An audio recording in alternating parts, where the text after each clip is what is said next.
여러분 안녕하세요. 리엘파파입니다. 오늘은 특례보금자리론이 앞으로 우리에게 어떤 영향을 주는지 함께 알아보겠습니다. 영상을 끝까지 보신다면 정부의 정책이 시장 상황과 반대로 가고 있다는 것과 서민들이 내 집 마련의 꿈을 꾸다 오히려 더 어려움에 빠질 수 있다는 걸 알게 되실 겁니다. 영상을 보시기 전 좋아요, 구독은 영상 제작에 큰 힘이 됩니다. 금리의 인상으로 올랐던 부동산 거품이 빠지며 대한민국의 집값은 폭락을 보였습니다. 지금도 언제까지 내려갈지 모를 폭락의 시기에 고금리의 영향으로 여전히 시장은 얼어 있습니다. 이러한 시기에 정부는 DSR도 적용이 안 되는 슈퍼파워 대출 상품을 내놓았습니다. 주택가격 9억 원까지 대출 한도는 5억 원인 상품인 것이지요. 또한 중도 상한 수수료 없고 소득 제한 없는 대출 상품으로는 정말 좋은 제도입니다. 무주택자 또는 1주택자만 신청할 수 있으며 신규 주택 구입을 위해 일시적 2주택자가 되는 경우는 기존 주택 처분 조건으로 이용할 수 있습니다. 이번에 추가적 완화가 나왔는데 기존 주택 처분 기한이 1년 연장됨에 따라 살던 집을 팔고 새 집으로 이사할 경우 기존 주택은 대출 실행일로부터 3년 이내에만 처분하면 됩니다. 이런 혜택으로 특례보금자리론의 신청 금액이 출시 3주 만에 약 14조 5천억에 달하는 것으로 집계되었습니다. 이는 공급 목표 39조 원의 37% 수준입니다. 하지만 이 말은 국민의 채무가 늘어난다는 이야기입니다. 보다 싼 가격에 적은 이자 비용으로 집을 구매해야 하는데 아직 거품이 빠지기도 전에 여전히 높은 가격에 집을 사라고 정부에서 부채질하고 있는 것입니다. 과연 이 시점에서 맞는 정책인지 함께 고민해보고 싶습니다. 문재인 정부에서 규제를 강화해서 집값이 폭등했다는 사람들이 이제 와서 집값이 바로 잡히고 있는데 규제를 완전히 풀고 대출 상품까지 만들어 집값을 다시 올리려는 이런 대처는 어찌 표현해야 하는지 모르겠습니다. 시장의 흐름에 맡기면 될 것인데 앞으로 더 큰 혼란의 부작용이 있을 것입니다. 요즘 들어 걱정되는 기사를 접하면서 영상을 만들게 되었습니다. 뉴스핌의 최현민 기자님의 기사입니다. 선동하려는 의도는 없어 보이지만 거래의 활성화로 반등의 모습을 보이고 있다는 내용입니다.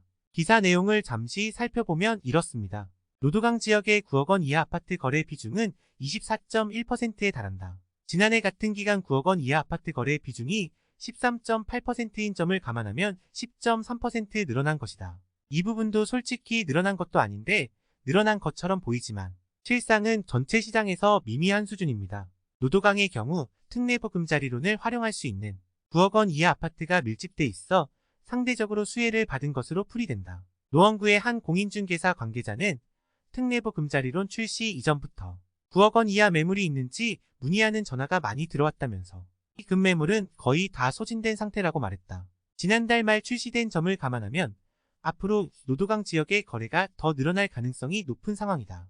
소득이 아닌 빚을 내서 사야 하는 상황인데도 정부의 빗나간 정책으로 거래 활성화를 기대하는 모습에서 슬픔마저 몰려옵니다. 특히 봄 이사철을 앞두고 결혼이나 분가 등 계절적 요인이 맞물린 점도 호재다. 송승현 도시와 경제 대표는 주택가격이 조정을 받은 상황에서 노도강의 가격 하락세가 크다면서 주택을 구매할 시기나 주기가 된 사람들이 특례보금자리론을 활용할 수 있는 만큼 매수 심리가 살아날 가능성이 크다고 말했다. 특례보금자리론 기간과 한도가 제한적인 데다 총부채 원리금 상환 비율 DSR 적용을 받지 않아 청년이나 신혼부부 등 자금이 부족한 사람들도 본격적으로 거래에 나설 것으로 분석된다. 송 대표는 주요 은행 대출금리와 크게 차이는 없지만 DSR 적용을 받지 않다 보니 자금력이 부족한 사람들이 특례보금자리론을 이용하면서 거래가 늘어날 것이라고 말했다. 다만 여전히 집값 하락세는 이어지고 있어 매수 매도자 간 힘겨루기가 지속될 것으로 보인다.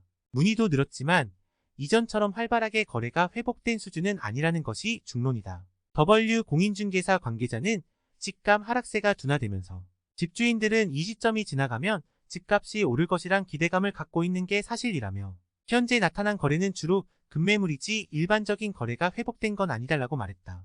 기사에서도 보였듯이 여전히 집주인들은 집값이 오를 거라고 기대를 하고 있습니다. 못 견디면 조금이라도 빨리 던져야 하는데 특례보금자리론이 출시되고 그 희망 고문은 더 끌게 되는 것입니다. 사실 한국의 부동산은 낮은 금리와 GTX 호재로 폭등을 올렸습니다. 투기 세력과 영끌 쪽의 추격 매수로 단기간에 기형적인 폭등이 있었습니다. 대외적으로는 한국의 경제 성장과 개인적으로는 소득 상승과 지역적으로는 개발 호재 그리고 미래의 주거 환경 가치가 녹아들어 단계를 밟아 한 계단씩 오른 게 아니라 폭등을 한 것입니다. 문제는 올랐던 가격이 정말 가치의 부여로 오른 것이면 문제가 없습니다. 문제는 가치의 부여가 아닌 투기 세력들의 조작과 언론의 부추김이었다면 풍선의 바람이 빠지듯 거품으로 가득 채운 텅 빈 빈잔을 만나게 될 것은 뻔합니다. 우리는 곧 집값 하락의 끝을 보게 될 것입니다. 고점 대비 50% 일부 지역은 60% 이상 빠져야 한다고 생각합니다. 이유는 폭등 시기의 물가 상승분을 생각하면 소득 상승 없이 집값만 상승된 것을 볼 수 있습니다. 집값의 상승으로 수익을 올린 분들도 계시겠지만 문제는 후타로 매수자를 찾을 수 없습니다. 과연 오른 가격으로 매수를 할 수 있는지의 문제입니다. 살 사람이 없다는 겁니다. 오른 가격의 후속타로 그 가격에 매수를 해야 하는데 누가 그 가격으로 집을 사겠습니다. 영끌족들이 높은 가격을 받아줬고 그 고점에서 한국 부동산은 추락의 시점에 도달한 겁니다.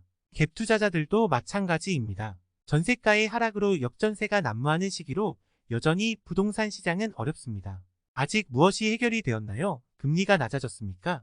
소득 수준이 올라갔습니까? 자영업자들의 소득이 늘어 추가적으로 부동산 투자에 관심을 보이고 계신가요? 전혀 변한 것 없이 부동산 시장의 고점 대비 내려갔다 하지만 여전히 언제가 바닥인지 모를 시점에 정부의 부동산 활성화 정책과 특례보금자리로는 어쩌면 더 소득이 취약한 국민들을 채무자로 양성하는 게 아닐까 심히 걱정됩니다. 부동산은 장기적으로 올랐습니다. 어느 시기나 떨어졌다가 결국 올랐습니다. 그렇다고 지금의 상황을 보며 일부 떨어졌으니 결국은 오른다고 믿고 고점 대비 급락한 시세를 보며 매수를 결심하는 이들을 보게 됩니다.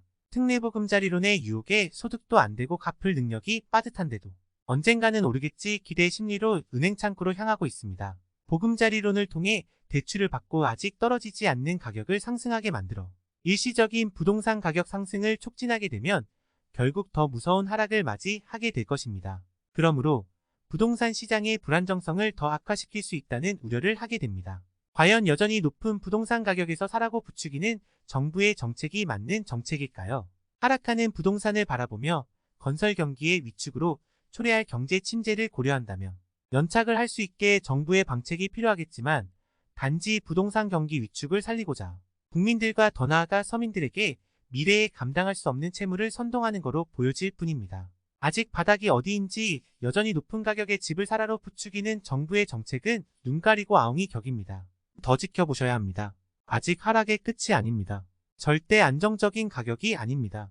미분양이 늘어나고 있고 입주 물량을 제발 살펴봐주세요.